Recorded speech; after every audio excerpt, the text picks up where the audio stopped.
Come on in. Welcome to Idled Out, where we talk all things Survivor. My name is Luke, and today we're talking about the greatest and most satisfying moments of karma in Survivor history.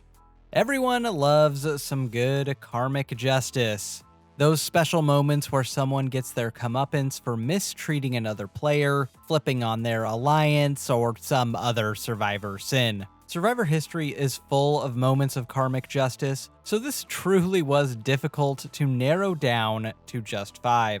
But I think what we've got here are the most famous moments of karma being doled out in Survivor history, sometimes resulting in game-changing power shifts, brutal blindsides, and of course, some good old-fashioned revenge. So grab your Outcasts buff, get embarrassed by Xander, and raise your hand if you'd like to take a look at 5 of the greatest moments of karmic justice in Survivor history. At number 5 is Nalia and Paschal flipping on the Rotu4 in Survivor Marquesas. There are meaner people, there are worse alliances, but few were as smug as the Rotu4. These 4 thought they had the game locked in and fully expected Nalia and Paschal to just accept their fate as 5th and 6th place. At this early point in the game's lifespan, you didn't really need to manage your alliance all that much, because at this point in the game, it was expected that pre-merged tribes would vote together, and there was no real precedent for flipping on your original tribe. Basically, the Rotu4 expected everyone else to roll out the red carpet for them to walk to the finale. But at the immunity challenge at Final 9, they make the pecking order just a bit too clear, revealing to Nalia and Paschal in the Coconut Chop immunity challenge that they are not in their endgame plans by targeting them for elimination, and more importantly, not targeting each other. Sean really puts it all together for the others at this challenge, doing something that other groups of outsiders had thus far failed to do in Survivor history. Count to 5. As his argument goes, there's 4 of them running the show, there's 5 of us here, so why don't we do something? This was the first time a group of otherwise unaligned outsiders from different factions aligned to form a new majority, and John, the leader of the Rotu4, is sent packing in a vote that truly changed Survivor history. These 4 weren't the worst people in the world or anything like that. Their biggest crime was simple arrogance, and that largely only applied to John and Tammy. Otherwise, they were just sorta there, or just really weird? Stop eating it like that. But this alliance as a whole was undone by their own entitlement, and seeing their games flipped upside down is truly sweet. To really put a bow on this, the 4 of them all wore black on the jury bench, as if they were at their own funerals after the last of them was voted out. Guys, I hate to break it to ya, but you're not the heroes. At number 4 is Cochrane flipping on Savai in Survivor South Pacific. Cochrane did not have a fun time on the Savai tribe. He's long said he wasn't bullied on this tribe, so I'll take his word on that, but at the very least, he was alienated and ostracized. His jokes, his challenge performance, his sweater vest, his pasty skin, Cochrane was constantly talked down and condescended to by certain members of his tribe. And every time someone else on this tribe was voted out, someone always lamented that it should have been Cochrane. Cochrane is saved from pre-merge irrelevancy in the final round before the merge, when Ozzy, God bless him, falls on the sword and sends himself to Redemption Island in Cochrane's stead, with the intention of vanquishing Christine and returning to the game. Cochrane is even picked on for this. I live my life. I don't live it where somebody else fights my battles for me. I don't know, man. Last time I checked, not getting voted out is better gameplay than getting voted out. At the deadlocked 6-6 merge, Cochrane was initially supposed to go undercover as a double agent, the story being that he was unanimously voted out at the last tribal council, but he idled out Ozzy instead. He was supposed to gain intel from Upolu and feed it back to Savai so they could strategically deploy their own idol. Okay, let me get this straight. Our cover story is that we're pretending I'm a sniveling weasel you all hate? Yeah. Pretending.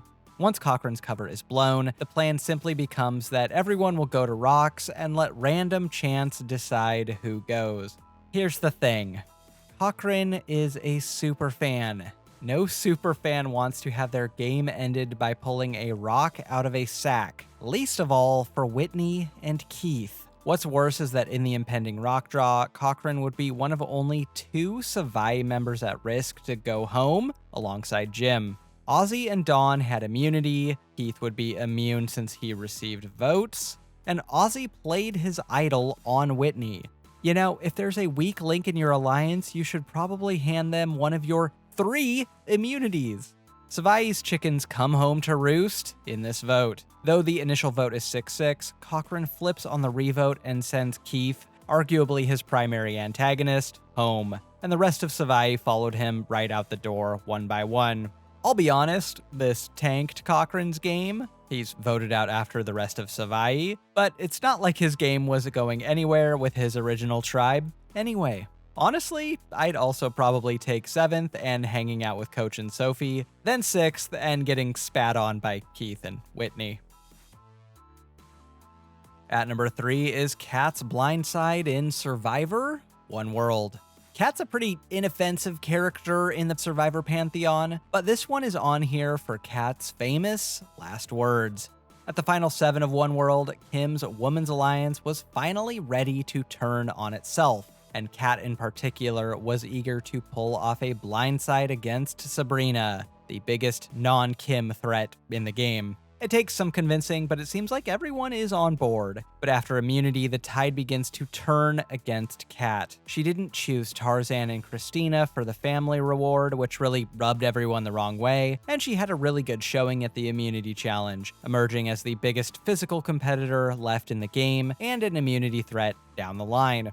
Kat probably should have picked up on all of this. A lot of tribal council is about how annoyed everyone is with her for all of the above, but she is still fully convinced everyone is on board to blindside Sabrina, which she's simply a little too giddy to get to. If it is going to be a blindside, it's going to be pretty funny and pretty like exciting. Why would it be fun and exciting? I always get excited if something like that goes down, and if it does, cool beans. I'd vote her out just for saying cool beans.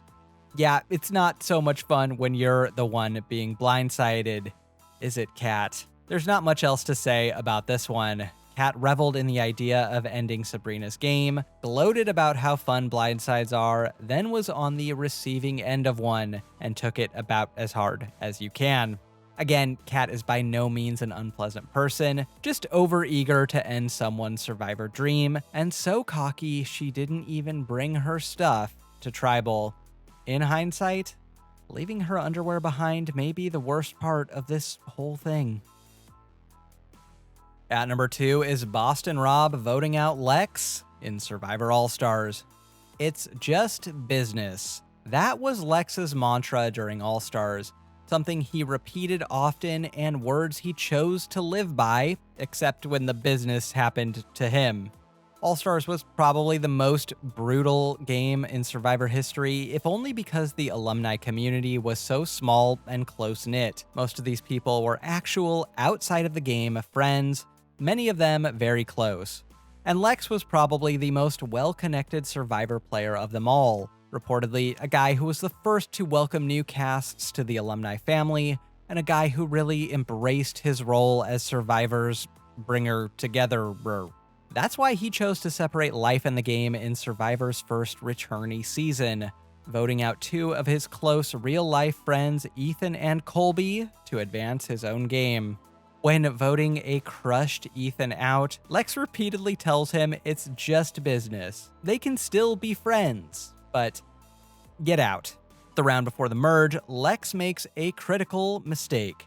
After a very strange swap saw only Amber change tribes, Lex has the opportunity to kneecap Boston Rob by taking out his closest ally / girlfriend. Rob was the clear leader on Chapera, so this would be a pretty good move. But after immunity, Rob asks Lex to save her, vaguely promising they'll work together down the line.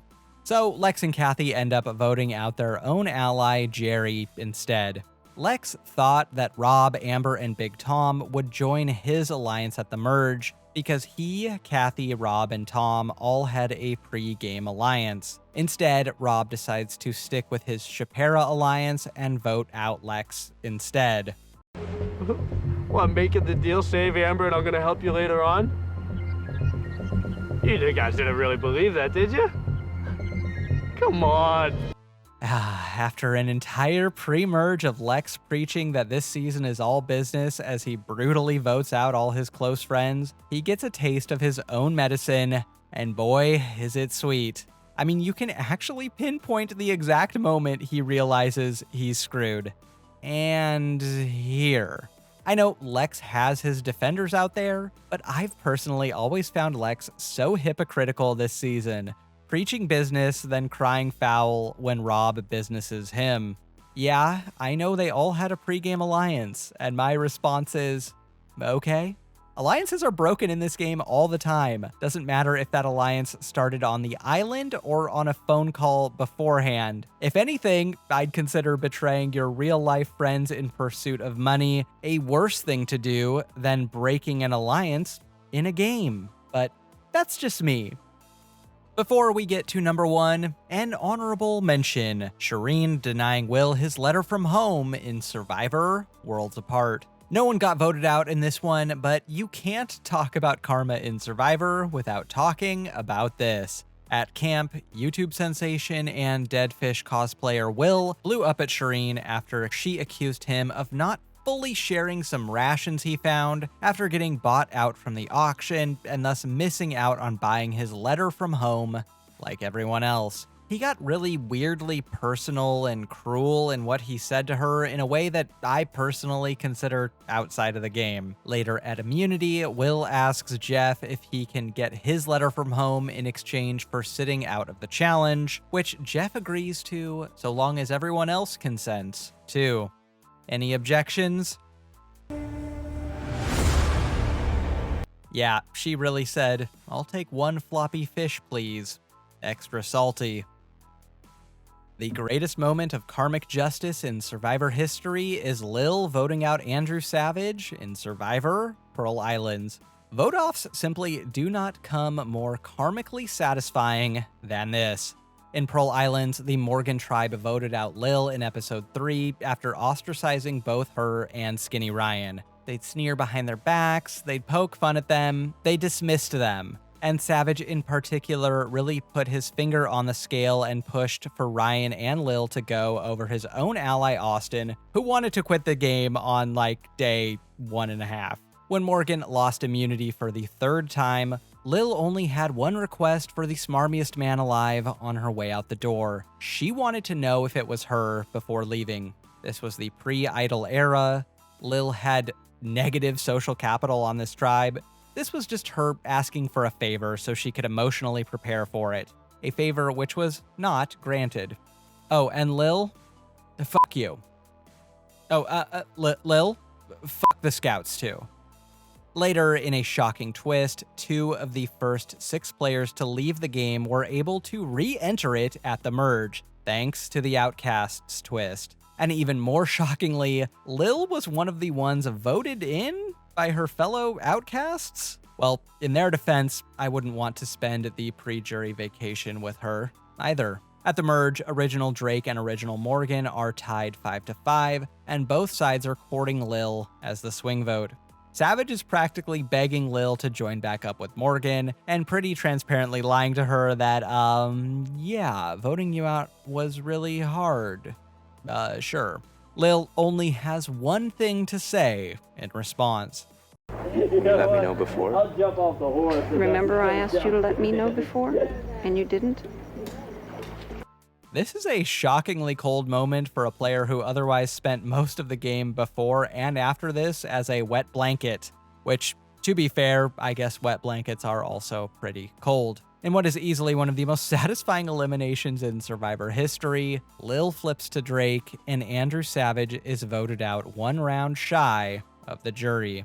Yeah, Savage was completely screwed by this twist. I will not argue with you there. But he still remains to this day the textbook case of survivor hubris. His elimination by Lil's hands karmically fulfilling one of the greatest, or at least weepiest, revenges in survivor history. Got nothing else for ya. If you found this video as fun as Kat finds blindsides, like and subscribe and I'll get you more Survivor content just like this. Until next time, don't get idled out.